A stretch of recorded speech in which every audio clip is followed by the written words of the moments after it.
You're not gonna believe this, but this video is sponsored to you by Squarespace. Now, while most of you play Pokemon for fun, there is a small group of overly visible Pokemon players that play the game for the competitive drive, the status, the fame, the fortune, and the idea of getting all the e-girls, or e-boys, or the E's for everyone, EA Sports. It's in the game. that their hearts desire. As to them, this is a possibility that can be obtained, just not for them specifically. And while that is just a small group of Pokemon players, they are much louder than the rest of the Pokemon fans out there. This causes them to look a lot bigger than they are, when in reality, they can only fit into one of their mom's basements to host a LAN. Luckily for the rest of us, there is one part of Pokemon that every group of Pokemon fans, no matter what type of group that is, can respectfully argue over. What is the best team for Generation 4?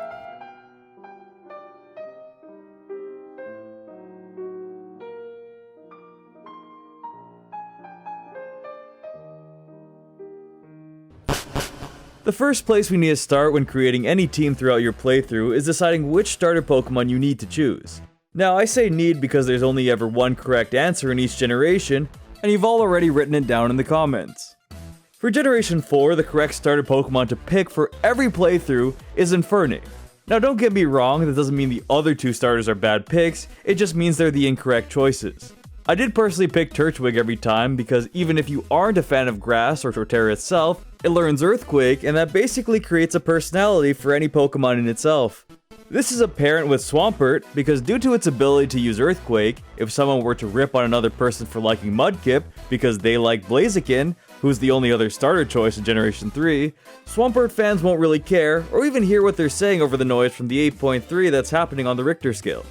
This is also apparent with Charizard because although it can learn Earthquake, Charizard fans will run so quickly to its defense they'll rupture the earth themselves. Empoleon is also a cool Pokemon with types that are different from the rest of the picks on this list, and can feel even more complete to fill up one of the 6 spots, even better, on the card you get with your McDonald's coffee to get your 7th one free. At least in terms of types. But Empoleon fans are also chill, and Infernape fans are always ready to pounce. This is also known as a defense mechanism, as Infernape is primarily focused on offensive stats and weaker when attacked in its weak spot. Firefighting is also a great combination because I can already envision the comments section being set ablaze by flame and the fighting that totally isn't my fault. Because while there are so many languages in the world that you can choose from to use in the comments, I'm choosing to speak exclusively in facts. There are also no real Gen 4 fire types in the 4th generation's early game or mid game, and Infernape actually is a really cool Pokemon and really popular, so it is a really good pick to show off to your friends, and should be the first choice to start the very civil conversation about the objectively correct Gen 4 team. Starting route bird Pokemon always leave their mark on the statue of video games that is Pokemon.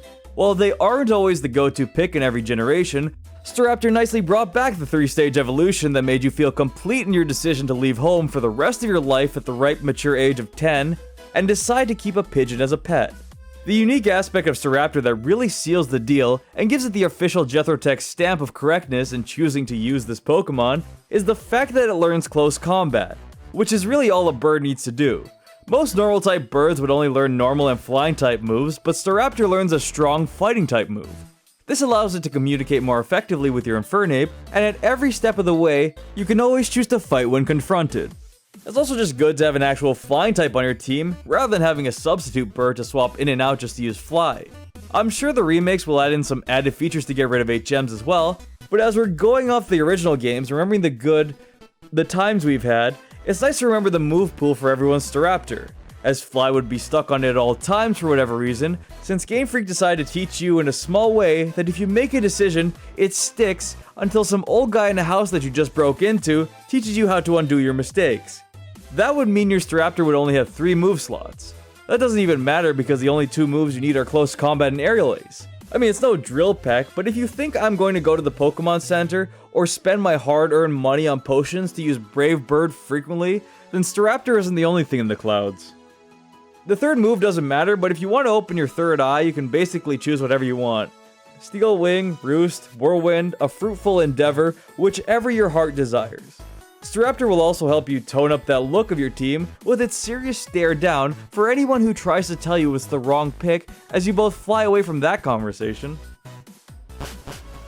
Luxray is a light on anyone's team, and the Pokemon with the most personality. It's another early game Pokemon that you can catch near the beginning that evolves all the way with you as you grow, thanks to capturing this Pokemon as it completes every stage of its and your evolution. Just like fire types, electric types are rather sparse in this generation, which is why Faulkner decided his team needs a monkey and an octopus. It's also probably why he and Flint are close friends, since they're both very close to each other in complementary poor choices. Luxray is an overall loved Pokemon that would die for you, even in the movie Pokemon I Choose You. That's a Pokemon that will follow you to the ends of the Sinnoh region and be committed to the journey every step of the way. It learns a wide pool of differently typed moves as well, from Spark, to Thunderfang, to Discharge, and basically gives you the freedom to choose any type of move you desire in a Pokemon's move pool. We all know who the fourth pick of this generation has to be. It's the Pokemon that everyone knows the name by heart and would consider the Pikachu of Generation 4. I know you might know this, might as well just say it with me at this point. Lucario. While I typically like to diversify my type of stock portfolio and not be committed to the same types repeating in one team, Lucario is a must-have pick in a game filled with battles you must overcome. When you're forced to go on a quest with a strange man that you don't know, who's also dressed in one color, and wants you to follow him into a cave, what choice do you really have at that point when he hands you an egg with a newborn Pokemon to take care of? At that point you have to take care of it, and rightfully so, as even though it only evolves once, it doesn't need to evolve again to look like a completed teammate. Lucario brings a lot of personality to a team that could only be seen in 32-bit and recorded in like 480p at best.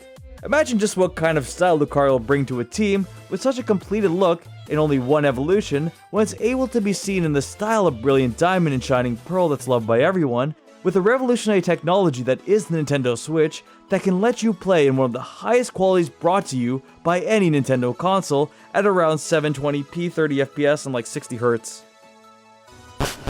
It's no shocker that you're going to get a dragon to feel complete in the fulfillment of your team. With such a great type combination of dragon and ground, how could you ever give up on Gible? Probably because you couldn't find it, but luckily thanks to the internet being out and Bill opening up the gates of communication, we were able to locate where to catch a Gible without a Prima guide. It was a tough feat trying to find the little guy in the original Diamond and Pearl games, but the wait was worth it as you felt fulfilled from your hard life of AP Math and getting home to find the little dragon. Garchomp is overall just such a cool Pokemon to feel like you accomplished something in this autoplay adventure. I mean, when you have something in your back pocket when you get to Cynthia, and she's trying to flex on you with this purple dinosaur-like dragon, and you're like, oh no, I have Barney too, and she just looks away in defeat, then at that point, the champion you're really fighting is yourself. While it does have 4 move slots, all it needs is Earthquake, so why be extra when you can just stick to your roots, even though you didn't pick Torterra? But it does have choices based on which dragon animation looks cool enough to feel like each battle is its own indie movie. The final Pokemon that objectively makes this team complete is another bipedal fighting type. Gallade is one of the most justified picks because while it is another fighting type on this team, it's also a psychic type, and psychic cancels out fighting, so it's just some type of Pokemon. It even learned Leaf Blade, which was not only just a cool animation, but also a grass type move, which adds a lot to your team since you picked Infernape and not Torterra. Gallade is also a Pokemon that I think, the world thinks, is close to popularity to Lucario. Lucario got a lot of press going for it, it got its own PR team, it's a great Pokemon, and Gallade, well, it's got the same body shape, so that's a lot going for it. It's very heroic that if the Lucario in the Mystery of Mew movie was knocked off and rebranded to be sold as a new Pokemon movie by some sketchy mall that sells bootleg DVDs of Cinderbella, they could replace Lucario with Gallade and Cereron with Wally, and that'd be a passable movie for $3.99 or $5.50 when you buy it and Pokemon for only an hour and a half as a 2-package deal. Altogether, we have 4 bipedal Pokemon that might as well be the same type, 3.5 which are fighting type, with Staraptor's design being based around close combat, so while it isn't technically one, it is. And we have 1 big dog, which is really what anyone needs when they're 10 and going on a journey with a laid out path. And as you can see, this is the final and only team you need for Pokemon Brilliant Diamond and Shining Pearl. Squarespace has kindly sponsored us with both a free trial and a code in the description to get a deal for you to create a new site for even less. Squarespace is a site that gives you the tools to create your own website to show off your passions and grow your business from the ground all the way up to one of the servers we have floating around the Earth in space. Oh hey, there's Elon. Check out every category to find the custom template that fits your needs and find the many areas Squarespace has you covered in. Squarespace will allow you to embed your videos on your site if you're into gaming or entertainment. This will allow you to show off your talents, but if you're still in the process of creating new content, use my videos as a placeholder. Your visitors will love it. And once you foster a nice little community, take advantage of the Squarespace members area that will let you find those dedicated visitors that are there to support you every step of the way. The members area will help let you send emails with exclusive content to site members in this all-in-one, easy-to-use platform. Go to squarespace.com/JethroTex to save 10% off your first purchase of a website or domain, and use code JethroTex when checking out.